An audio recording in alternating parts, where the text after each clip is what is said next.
The Grand Assembly Hall on Celestia Prime was a sight that would make any visitor stop and stare. The massive dome stretched high above, made of crystal that caught the light of 3 distant suns. 47 different alien species had gathered here today, their representatives sitting in curved rows that surrounded the central floor. The air hummed with translation devices, turning thousands of different sounds into words everyone could understand. Jake Morrison walked through the main entrance, and the hall went quiet. Then someone laughed. His armor was a mess. Scorch marks ran across the chest plate, black and ugly against the gray metal. The left shoulder piece hung at an odd angle, held on by exposed wires that sparked every few seconds. His helmet was cracked down the middle, and he carried it under one arm because the display screen no longer worked. Every step he took produced a grinding sound, metal scraping against metal where the joints had been damaged. "Is this what Earth sends us?" Ambassador Krelvan's voice boomed across the hall. The insectoid diplomat rose from his seat, his 4 arms spread wide in a gesture of mock surprise. His shell gleamed green and gold under the lights. "A broken soldier, in broken armor?" More laughter rippled through the assembly. A group of Draconite officers, their scales flashing red with amusement, whispered among themselves. One of them, Commander Lyra, stood up and pointed at Jake with a clawed hand. "The humans refuse to leave the outer territories," she said, her voice sharp and cold. "They refuse to follow coalition law. And this is who they send to negotiate? Someone who cannot even maintain his equipment?" Jake kept walking toward the center of the hall. His boots, heavy and worn, struck the polished floor with loud thuds. He did not look left or right. He did not respond to the insults. He simply walked to the spot where Earth's representative was supposed to stand and stopped. High Chancellor Theron, an ancient being whose body floated in a tank of purple liquid, raised one tentacle for silence. The laughter died down, but smiles remained on many faces. "Representative of Earth." Theron's voice was deep and resonated through the water of his tank. "You stand before the Galactic Coalition to answer for your species' continued defiance. The outer colonies you occupy are in disputed space. The Coalition has voted. You must withdraw. As it. Node. Jake set his cracked helmet on the floor beside him. He looked up at the rows of alien faces, at the hundreds of eyes watching him with contempt and amusement. "I hear you," he said simply. Krelvan clicked his mandibles together, a sound that his species made when annoyed. "You hear us? That is your response? Earth has been given 6 standard months to comply. Your people have ignored every warning, every diplomatic message. You have fought our peacekeeping forces. You have damaged our ships, and you arrive here looking like you crawled out of a trash compactor." A small alien in the back row, Senator Vex, shifted uncomfortably in his seat. His tentacles curled and uncurled as he watched Jake standing alone in the center of the hall. "Perhaps we should hear what he has to say," Vex suggested quietly. "What could he possibly say?" Commander Lyra hissed. "Look at him. His armor is falling apart. I have seen better equipment on mining drones. This is the great human military we have been warned about?" More laughter. Jake stood still, his face calm.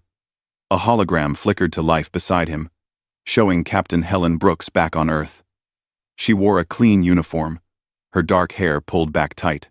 Her expression was neutral, but her eyes were worried. "The Coalition has questions about the incident at Proxima Station," Theron continued. 3 weeks ago, Zytherian forces attempted to establish control of the mining facility. They were met with resistance, violent resistance. "Violent?" Jake spoke again, his voice quiet but clear. "They came to take the colony by force. 2,000 civilians lived there. Families? Children?" Krelvan slammed one of his 4 hands on his desk. "The colony was illegal.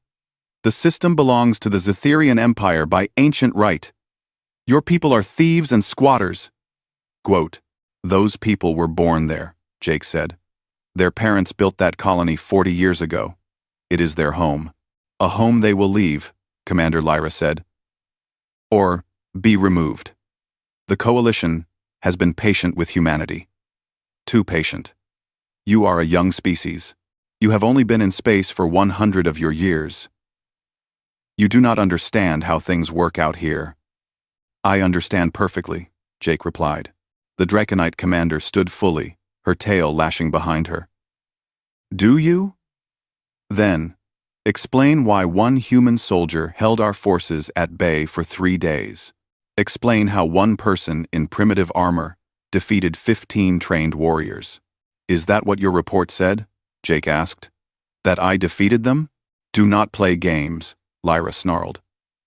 My soldiers died on that station. You killed them. Your soldiers attacked civilians, Jake said, his voice harder now. I defended them. That is what soldiers do. High Chancellor Theron raised multiple tentacles, calling for order as angry voices filled the hall. When silence returned, he spoke directly to Jake. You stand here in damaged armor, alone, representing a species that refuses to bow to the will of the Coalition. The vote has been cast. Earth must withdraw from all disputed territories. This is your final chance to accept these terms peacefully. Jake looked around the hall again. He saw the contempt in their eyes, the certainty that humans were weak. He saw them looking at his broken armor and seeing proof of human inferiority. I would like to address the council properly, Jake said. Theron's tank bubbled. You are addressing us now. No, Jake said. I am wearing combat gear. To address the council properly, according to your own rules, I should be in dress uniform only. I request permission to remove my armor. This brought more laughter. Krelvan practically danced in his seat, his shell rattling. Yes, yes, by all means. Show us the soft human underneath. Show us the weak flesh that needs metal to survive. Commander Lyra nodded, a cruel smile on her reptilian face. I agree. Remove your primitive armor. Let us all see what a human really is, without his metal shell. High Chancellor Theron was silent for a moment. Then he nodded. Permission granted. You may remove your armor. Jake reached up and began unfastening the clasps on his shoulder piece. The hall watched. Aliens leaning forward in their seats, eager to see the final humiliation of the human representative. They had no idea what was about to happen. Senator Vex alone seemed troubled, his tentacles moving in patterns that showed concern.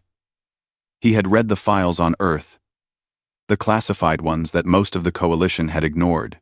He knew what was coming, and it terrified him. The first piece Jake removed was the damaged shoulder guard on his left side. He pulled it free from the connecting wires and let it drop.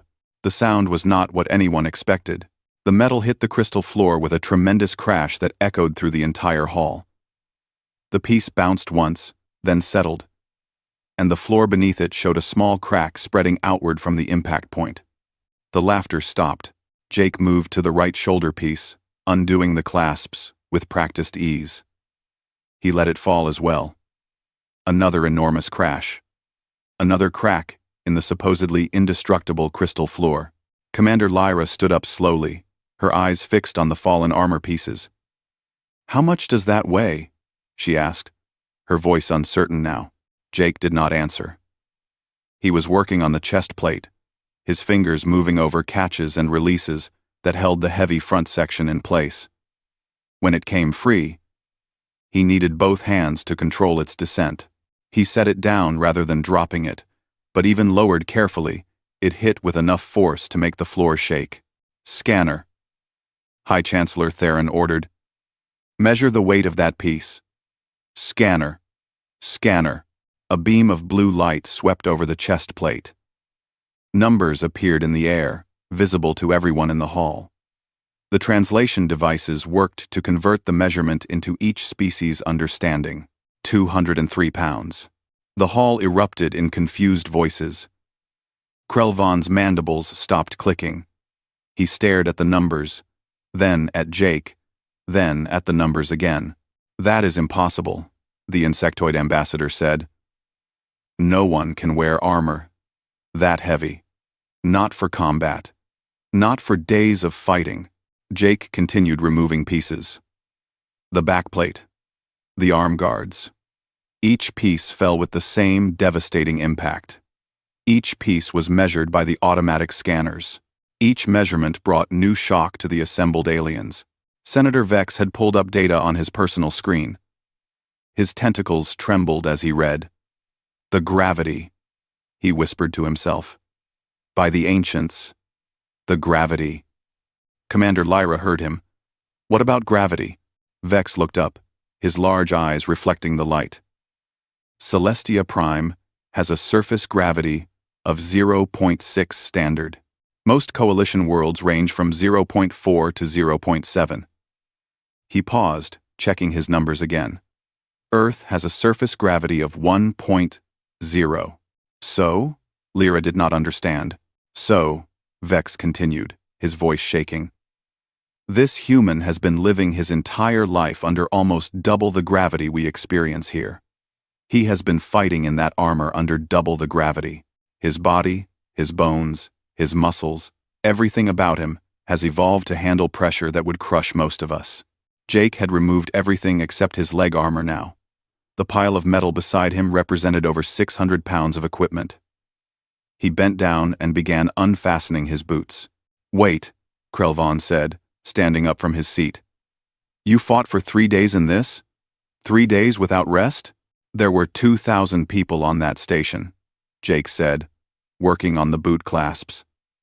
The Zytherian forces wanted to take it by force. I could not let that happen. One person. Commander Lyra said, more to herself than anyone else. One person held off our trained assault team for 3 days, wearing 800 pounds of armor, in conditions that we would consider light gravity. The second boot came off and joined the first on the floor. Jake stood now in just his basic uniform, dark blue pants, and a gray shirt that was soaked with sweat. Without the armor, he looked smaller, but he also looked different. His muscles were clearly defined, his shoulders broad. Scars marked his exposed forearms. White lines against tanned skin. Medical scan, Theron ordered. Full biological analysis. Jake stood still as invisible beams swept over his body. Data began filling screens throughout the hall. Heart rate, bone density, muscle composition, blood oxygen levels, every detail of human biology displayed for the coalition to see. The silence in the hall was absolute. Bone density is 300% above coalition average, a medical officer reported, her voice showing her disbelief. Muscle fiber density is similarly elevated. Cardiovascular system shows redundant capacity. Healing factor is approximately 4 times faster than most species on record. Captain Brooks, still visible on her hologram, watched the data appear. She had seen this before, during the medical examinations all Earth soldiers went through, but she had never seen aliens react to it. He is a Deathworlder, Senator Vex said quietly. The phrase was old, from ancient coalition records. Deathworlder, a being from a planet so harsh that evolution created something nearly indestructible. Commander Lyra pulled up the combat footage from Proxima Station, footage her military had recorded during the siege. She had watched it before, but never really understood what she was seeing. Now she watched again, this time knowing the truth. Jake moved through the station corridors in the video, his armor absorbing shots that should have killed him. But it was not the armor that was impressive. It was how he moved. Fast, impossibly fast for someone carrying that much weight. He ducked under incoming fire, rolled behind cover, came up shooting with perfect accuracy. At one point, a Zytherian soldier hit him with a force pulse, enough energy to throw a normal being across the room. Jake staggered back 3 steps, then kept coming. He did not even fall, Lyra whispered. That pulse should have broken every bone in his body. His bones do not break easily, the medical officer said, still reading the scan data. His skeletal structure could withstand impacts that would shatter our strongest materials. His pain tolerance is beyond measurement. His body produces natural chemicals that would be classified as combat stimulants in any other species. End quote. Jake stood in the center of the hall, watching the aliens process this information. He had not wanted it to come to this. Earth had hoped to negotiate peacefully, to find a way to coexist with the Coalition, but they had been given no choice. The Coalition saw humans as weak, as primitive, as something to be controlled or eliminated. Now they saw the truth. The armor was not to make you stronger, Krelvan said slowly, realization dawning on his face. It was to protect you from our weapons. Yes, Jake said simply. And without it? The ambassador asked, though he seemed afraid of the answer.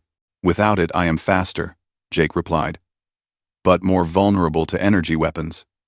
The armor is a trade, speed for protection. High Chancellor Theron's tank bubbled actively, a sign of deep thought in his species. You came here alone, in damaged armor, knowing we would mock you, knowing we would see you as weak. Why? Jake looked up at the ancient being. Because I hoped you would give me the chance to show you the truth. I hoped that seeing what humans really are would make you reconsider, would make you understand that we do not want war. But you are prepared for it, Commander Lyra said. It was not a question. We are always prepared, Jake said. We evolved on a planet that tried to kill us every day. Predators, diseases, weather that could freeze or burn. We survived it all. We are still here. And now we are in space, and we have brought our children to new worlds. And we will protect them, always. The hall remained silent. The laughter was gone. The contempt was gone. In its place was something else. Something that looked very much like fear. Senator Vex stood up, his tentacles curling in a gesture of respect. Perhaps, he said carefully, we should discuss the terms of these negotiations again. As equals this time. The Grand Assembly Hall had changed in the last 10 minutes. Where there had been laughter and mockery, now there was only tense silence. The alien delegates stared at Jake Morrison, at the pile of armor beside him, at the scan data still glowing on their screens. High Chancellor Theron was the first to speak again. I would like to understand more about Earth, about humans.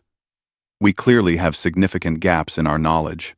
Captain Helen Brooks stepped forward in her hologram, making herself more visible. I can arrange for a specialist to explain.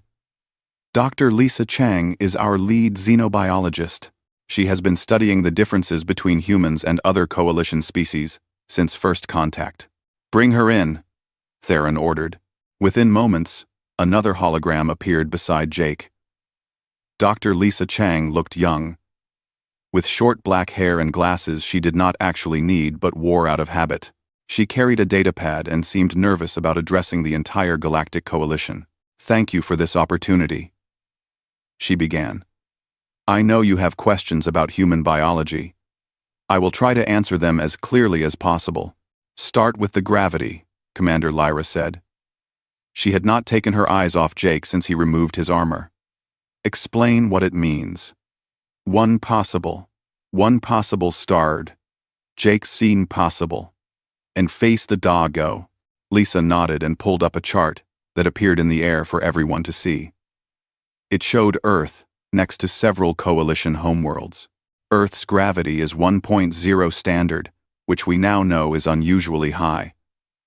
Most intelligent species evolved on worlds with much lighter gravity. This has profound effects on every aspect of human development. She pulled up an image of a human skeleton next to several alien ones. Our bones are incredibly dense. They have to be.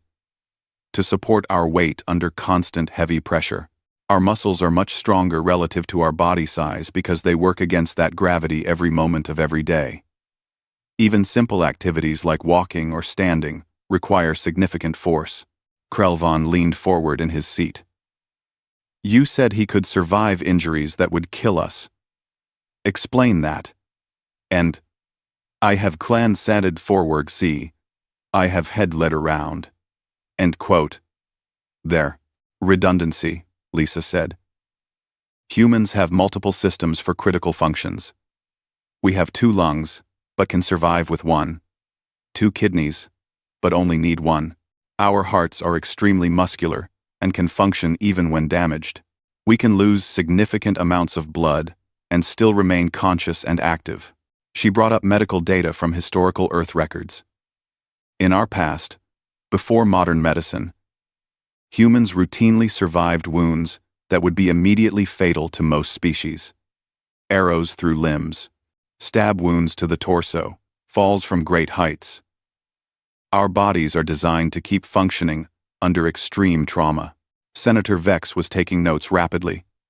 What about your vision? I notice you have forward-facing eyes. Predator vision, Lisa confirmed. Humans evolved as hunters. Our eyes are designed for tracking moving targets and judging distances accurately. We have excellent depth perception and can see clearly at long ranges. Our color vision is also extremely good by coalition standards. She paused, then added, we also have something called persistence hunting. Ancient humans could chase prey animals for hours, sometimes days, until the prey collapsed from exhaustion. No other species on Earth could match human endurance.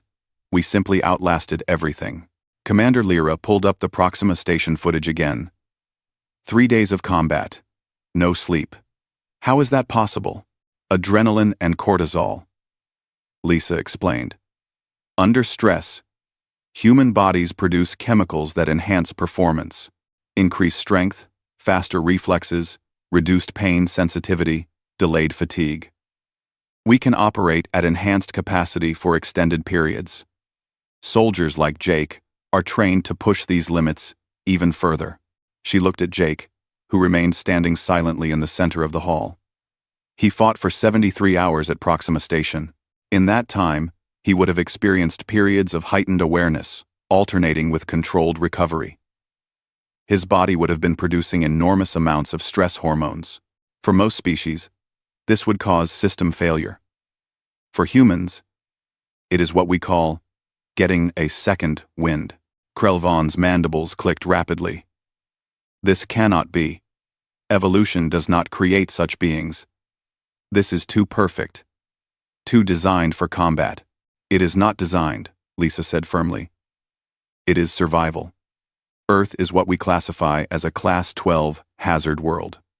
Extreme temperature variations, violent weather, tectonic instability, thousands of predator species, many of them larger and stronger than humans, diseases that could wipe out entire populations, and gravity that makes everything heavier, harder, more dangerous. She pulled up images of Earth, of storms and volcanoes and predators. Humans did not evolve to be warriors. We evolved to survive on a planet that was constantly trying to kill us. The traits that make us effective in combat are the same traits that kept us alive long enough to develop intelligence and civilization. The hall was silent again. The aliens watched the images of Earth, this world of blue oceans and green continents that looked beautiful from space but hid such lethal conditions. Captain Brooks spoke up from her hologram. I think you also need to understand our military doctrine. What Jake did at Proxima Station was not exceptional by our standards. It was standard operating procedure for a rearguard action. Standard? Commander Lyra could not believe it. That level of combat effectiveness is standard? Jake is a good soldier, Helen said. But he is not special forces. He is not one of our elite units. He is regular military. There are millions of humans with similar training and capabilities. She brought up statistics.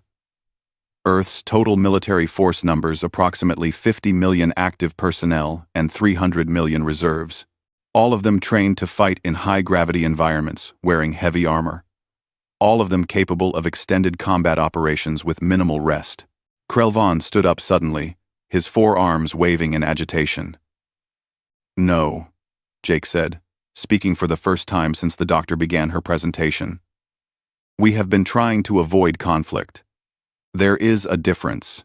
He gestured to his armor. This suit is rated for peacekeeping operations. Light combat at most. I wore it to Proxima Station, because that was all I had available when the attack started. I did not expect to fight for 3 days. I certainly did not expect to have to hold off an entire assault team alone.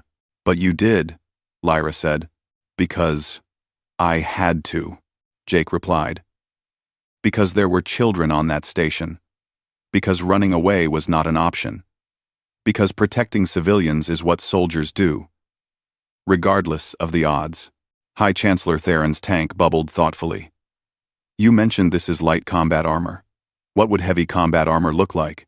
Captain Brooks and Jake exchanged glances. Helen nodded slightly, giving permission. Heavy armor would weigh about 1,500 pounds, Jake said. It includes full environmental sealing, enhanced weapons systems, and powered joints to handle the extra weight. It is designed for assault operations and extended deployments in hostile environments. And humans can fight in this? Vex asked. Not all humans, Jake admitted. Heavy armor requires additional training and physical conditioning. But yes, we have specialized units that use it regularly. Dr. Lisa Chang brought up more data. I should also mention that humans have only been in space for 100 years. We are still adapting our military technology from planetary defense to space operations. What you have seen so far is essentially our first generation of space combat equipment. The implications of this statement hung in the air. First generation. Meaning, there would be improvements. Meaning what the Coalition had seen was just the beginning. Senator Vex stood up, his tentacles moving in a pattern that indicated serious concern. High Chancellor, I believe we need to reconsider our entire approach to humanity. These are not a weak species to be controlled. They are potentially the most dangerous species in the Coalition. Dangerous if provoked, Jake said firmly. We do not seek conflict. We never did. We just want to live in peace and protect our people. Commander Lyra looked at him directly. And if we try to force you out of the outer colonies? Jake's expression did not change. Then you will learn exactly how dangerous we can be, and I hope it never comes to that. High Chancellor Theron raised several tentacles, calling for order in the increasingly chaotic assembly hall. We must address the central question. Earth refuses to abandon the outer colonies. Jake remained in the center of the hall, his armor still piled beside him. I came here alone to deliver a message, to show you who we are, to ask for peace. But I also came to deliver a warning. A warning? Krelvan's voice was sharp. You dare threaten the Coalition? Not a threat, Jake said calmly. A truth. You have been interpreting our actions through the lens of your own military experiences. You have made assumptions about what you have seen. Those assumptions are wrong. Captain Helen Brooks stepped forward in her hologram, her expression serious. I have been authorized to reveal classified information. Information that will change how you view the situation with Earth. She pulled up a star map showing the contested outer territories. Red markers indicated where Coalition forces and human forces had engaged in combat over the past 6 months. There were dozens of markers. You believe you have been winning this conflict, Helen said. Your reports show successful raids, territorial gains, and favorable casualty ratios. You believe that Earth has been struggling to defend these colonies. She zoomed in on Proxima Station. The truth is that every engagement you have won was allowed to succeed. Every human retreat was tactical. Every colony you thought you captured had been evacuated before you arrived. Commander Lyra stood up abruptly. That is impossible. We have intelligence. We have reconnaissance. We knew those colonies were inhabited. You knew what we wanted you to know, Helen said. Proxima Station was the only place where you encountered real resistance. Do you know why? She did not wait for an answer. Because Jake was there by accident. He was supposed to be on the last evacuation ship, but he stayed behind to make sure all civilians were safely away. By the time your forces arrived, everyone else was gone. Jake fought alone, not because Earth could not send help, But because there was no one left to help, the mission was to evacuate, and the mission succeeded. General Pete Rawlings appeared in another hologram, his gray hair and weathered face showing decades of military service. He wore more medals than anyone in the coalition had ever seen on a single uniform. "I am General Rawlings, commander of Earth's military forces. I am going to be very clear about something.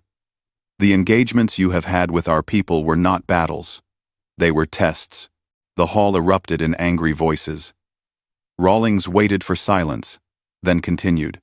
"We needed to understand coalition military capabilities, weapons, technology, tactics, response times. We needed to know what we would face if this situation escalated. So, we sent scout forces, small units, lightly armed, and we watched how you responded." He pulled up detailed analyses of every coalition military action against human forces. "You are very good at space combat. Your ships are faster than ours, more maneuverable. Your energy weapons are more efficient. In ship-to-ship combat, you have significant advantages." Then he pulled up ground combat data. "But on planets, in stations, anywhere that requires close combat or operations in varied gravity environments, you are at a severe disadvantage. Your soldiers cannot function effectively in Earth normal gravity. Your armor cannot withstand the impacts of weapons designed for high-gravity warfare. Your tactics assume that everyone fights the way you do." Commander Lyra was reading through the data rapidly, her eyes growing wider. "These casualties. We thought we were inflicting heavy losses. You were fighting automated drones and remote-piloted vehicles for most engagements," Rawlings said. "The few actual human casualties you inflicted were volunteers who stayed behind to make the deceptions more convincing. Brave people who gave their lives to buy time for civilian evacuations." He paused, letting that sink in. "You never faced Earth's actual military. Not once." Senator Vex pulled up comparative force analyses on his screen. "How many soldiers does Earth have in the outer territories?" "Currently," Rawlings said. "None. We evacuated all military personnel 3 weeks ago. The only humans in the outer colonies now are civilians who chose to stay. People who consider those worlds their homes." 40 million people, Jake added.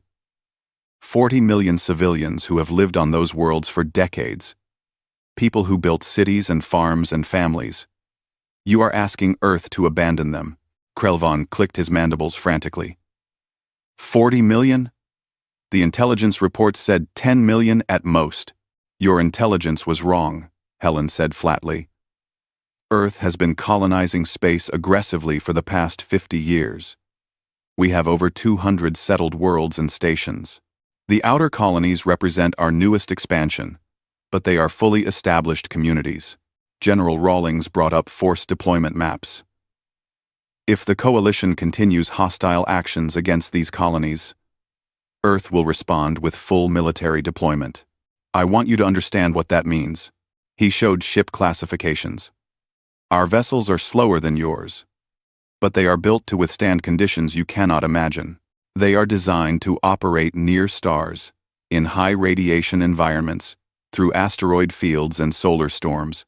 A ship that can survive Earth's ocean pressures at maximum depth can certainly survive your weapons fire.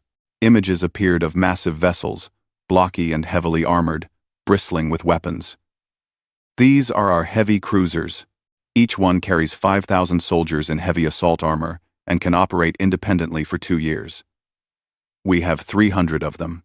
The numbers kept coming.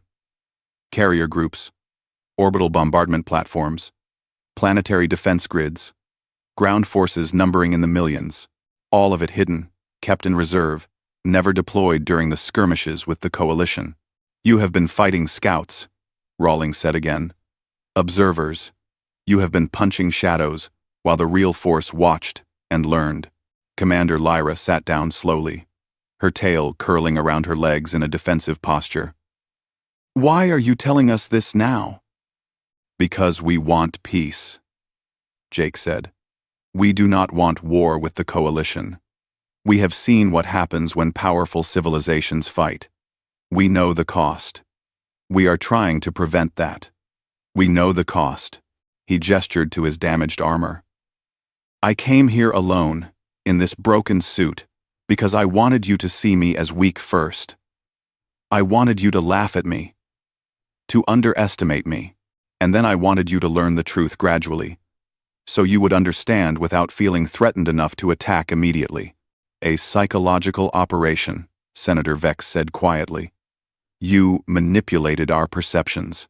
We tried to save lives, Helen corrected. Both ours and yours. If you had understood human capabilities from the beginning, you might have attacked in force. That would have led to massive casualties on both sides. This way, you have time to reconsider, time to choose peace instead of war. We have not read her. .com. High Chancellor Theron's tank bubbled actively. You speak of peace while demonstrating your military superiority. That is not how trust is built. Trust is built on honesty, Jake replied. So we are being honest. We are strong enough to defend our colonies. We are prepared to fight if necessary. But we would much rather negotiate. We would rather find a way to coexist, General Rawlings added. The outer colonies do not have to be a source of conflict. There is enough space for everyone.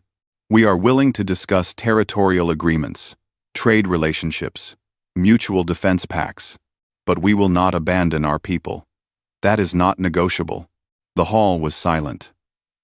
The weight of the revelation pressed down on every delegate. They had thought they were dealing with a weak, primitive species. Instead, they had discovered a sleeping giant that they had very nearly awakened. Krelvan spoke quietly, all bluster gone from his voice.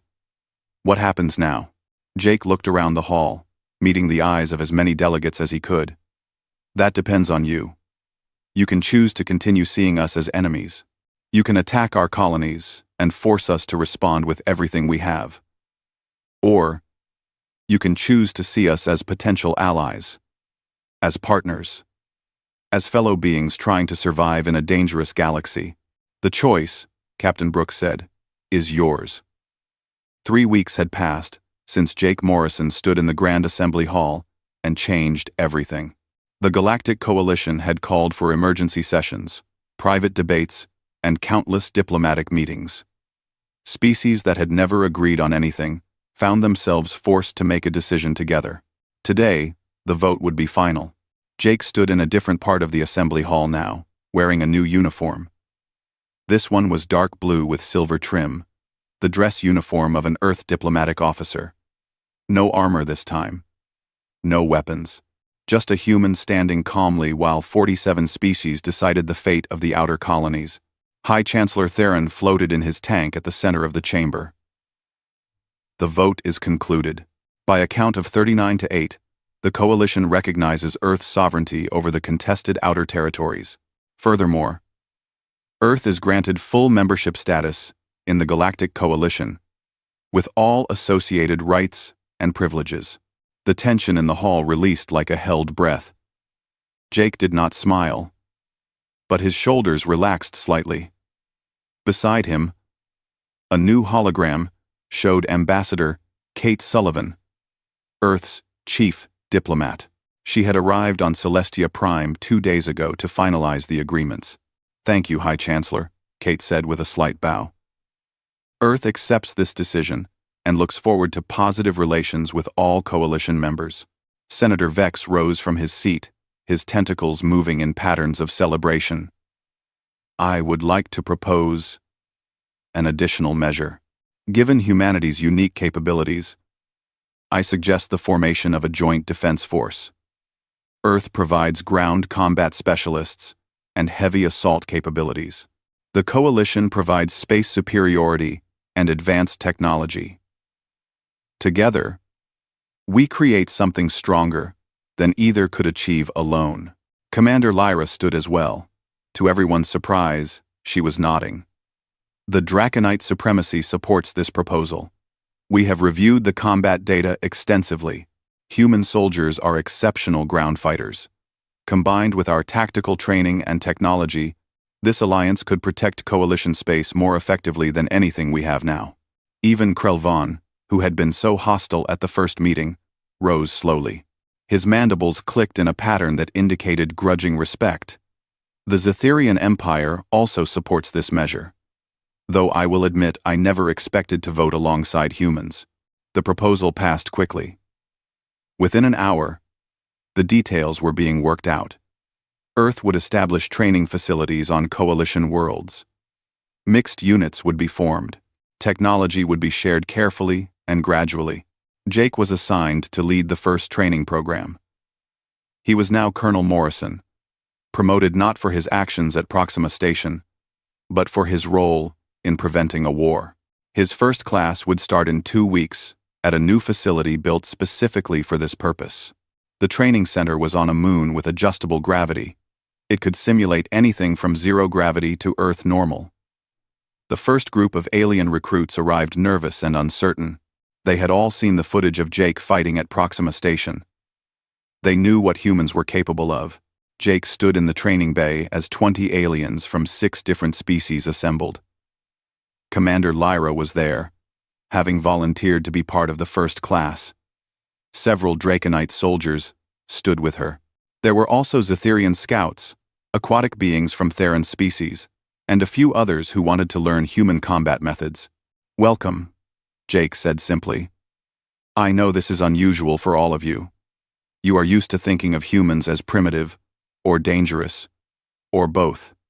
I am here to teach you that we are neither. We are simply different." He gestured to the gravity controls. "We are going to start at 0.6 gravity, which should be comfortable for most of you. Over the next several weeks, we will gradually increase it. By the end of training, you will be able to function at 0.8 gravity.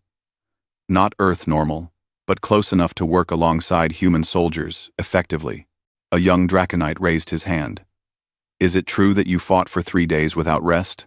"Yes," Jake said. "But not because I am special. Because I was trained to push my limits. Because I had a reason to keep fighting.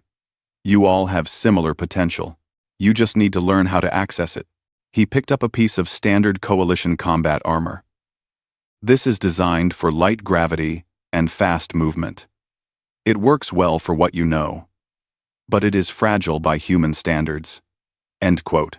He set it down and picked up a piece of human training armor. "This is heavier, slower, but it can take much more damage. Today, you are going to learn why sometimes slower and stronger is better than fast and fragile." The training session lasted 4 hours. Jake worked with each alien individually, teaching them how to move efficiently in higher gravity, how to conserve energy, how to fight when every movement required more effort. He was patient, encouraging, and demanding in equal measure.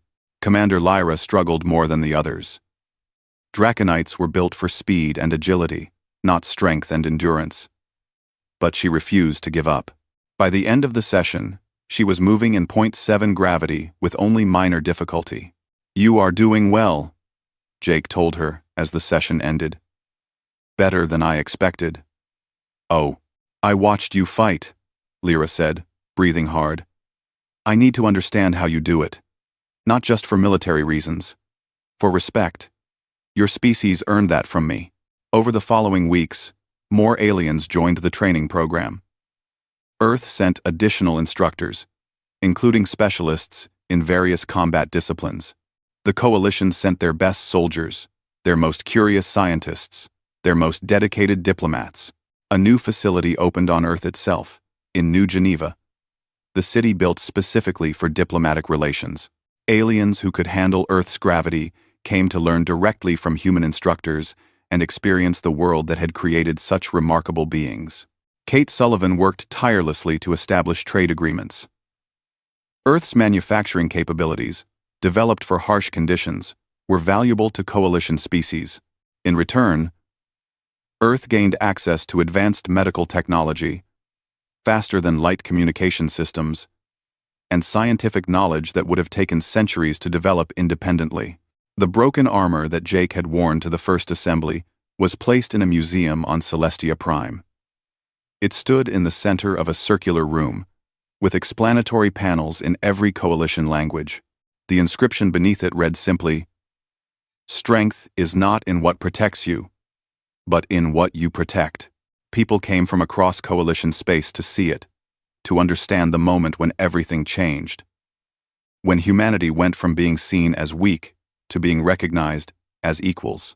6 months after the vote, Jake was back on Earth for a brief leave. He stood in his old apartment, looking out at the city below.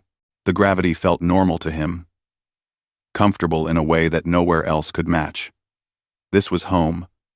This crushing pressure that would exhaust most aliens was just the weight of air to him. His communicator chimed. It was Commander Lyra, calling from the training center. "Colonel Morrison," she said formally, then smiled. "Jake, I wanted to let you know. The first mixed unit completed their training today. Humans and Draconites working together. We ran a combat simulation at 0.9 gravity. The unit performed perfectly." Jake smiled. "That is excellent news. Send them my congratulations." "I will do better than that," Lyra said. "I am assigning them to a real mission. Border patrol in the Kepler sector. Nothing dangerous, but it will be good experience. A human sergeant and a Draconite lieutenant commanding together. A new era," Jake said softly. "Yes," Lyra agreed. "A new era. And it started because you stood in that hall and showed us who you really are. Not by being aggressive, not by threatening us, but by being honest and giving us the chance to choose peace." After the call ended, Jake looked out at Earth again.